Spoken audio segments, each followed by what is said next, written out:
Arab దేశంలో Gulf దేశంలో ఉంటుంది పాదరసం. అక్కడికి వెళ్తే ఉత్తనే పట్టుకొచ్చేయచ్చు. గహనంలో ఈయన వెళ్ళిపోయాడు. అంటే యోగంతో వాయు మార్గంలో వెళ్ళిపోయారు. దాన్నే గహనం అంటారు.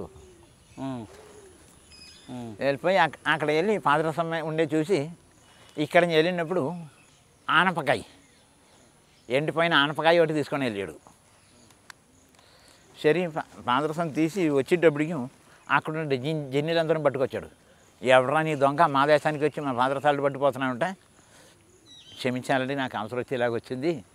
అయితే నువ్వు ఎలాగొచ్చావుంట, అలాగ అనుకున్నాను ఇక్కడికి వచ్చి పడ్డాను, అయితే నీవు మాకు తోడు దాని చెప్పేసి వెళ్ళి అప్పుడు వరకు ఆయన పేరేంటి రామతేవర్. అక్కడికి వెళ్ళిన తర్వాత అయితే మా మేము విద్య మీకు నేర్పుతాం, మీరు కూడా మాకు విద్యలు నేర్పు అని చెప్పి అక్కడ కొన్ని కాళ్ళు ఉంటానంటే ఆ కాళ్ళు ఏంటంటే మొహంతో ఒక స్త్రీ పురుషుని చూసినంటే వివాహం అయినట్టుండే సంకల్పాలు భావన ఉండే కాలం.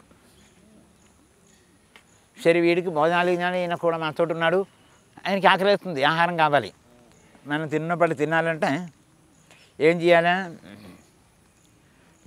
వాడు ముస్లిం, వీడు హిందూ. ఆ వయసులో వీడిన ముస్లిమా మార్చి యాకూబుని పేరు మార్చి అక్కడ వాళ్ళు కూతురు చీనికి పెళ్లి చేసి పరస్పరం విద్యను పంచుకున్నారు. అక్కడి నుంచి కొన్ని కాలం అంటే 100 సంవత్సరాలు అక్కడుండి మళ్ళీ భారతదేశానికి వచ్చాడు. భారతదేశానికి కుటుంబంతో వచ్చి వచ్చిన తర్వాత మీరు తలాలు మీకు పెడండి, ఇదిగో ఇది మీరు ఉంచి మీరు బతకండి అని చెప్పి అతను మళ్ళీ తలసుకు వచ్చాడు. వచ్చిన తర్వాత ఆయన రాశాడు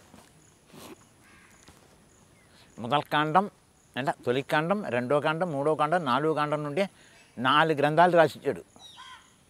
అంటే కర్పూరాన పొయ్యిలు పడత ఎలగకూడదు, గంధగాన పొయ్యిలు పెడితే కాలకూడదు.